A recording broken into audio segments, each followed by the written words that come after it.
First of all, we'll be passing two of the three biggest employment centers, Pearl Harbor and the airport.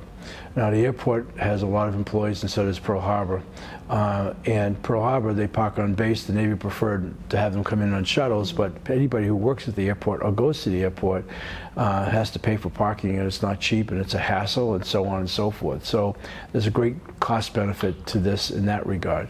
The other thing I would tell you, just as I just mentioned about from Kapolei to Aloha Stadium in 23 minutes, you can now go from Kapolei to Pearl Harbor in 27 minutes. Just 4 minutes, it's the next stop, and then it's another 5 minutes to the airport. So the fact that you could leave at East Kapolei and get to Honolulu Airport, International Airport, Denakainui International Airport in 32 minutes consistently, and with certainty, is an incredible benefit, not the least of which is the cost savings and the hassle-free and the safety and all of that stuff and transporting yourself.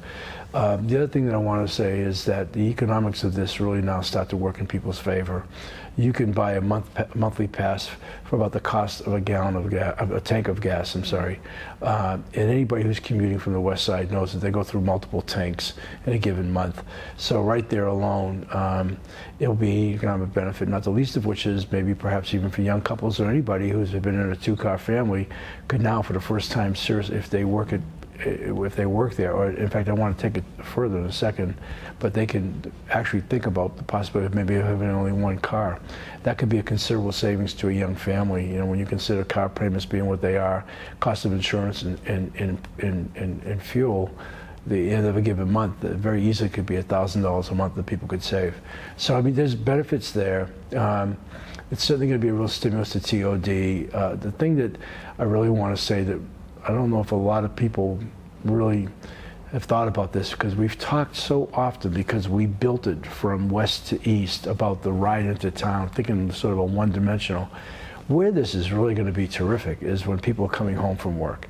First of all, the ride into work is tiring and as exhausting as it can be in the mornings, because if you live out in that west side, if you're coming from as far away as Kapolei, you know, you resign yourself to a very uncertain commute. So just the fact that we're going to be able to add certainty in the times, and I want to talk about that in a second, is going to be a big benefit.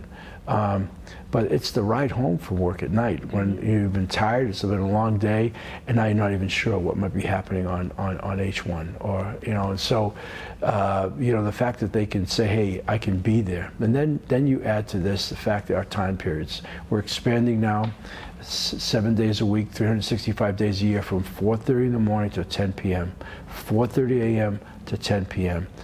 That just covers pretty much everybody who would be doing that commute. It's going to be a really incredible benefit, and it's 365 days a year, like I said. So there's just so much that's about to happen that is revolutionary, if you will, that we really haven't had up until now.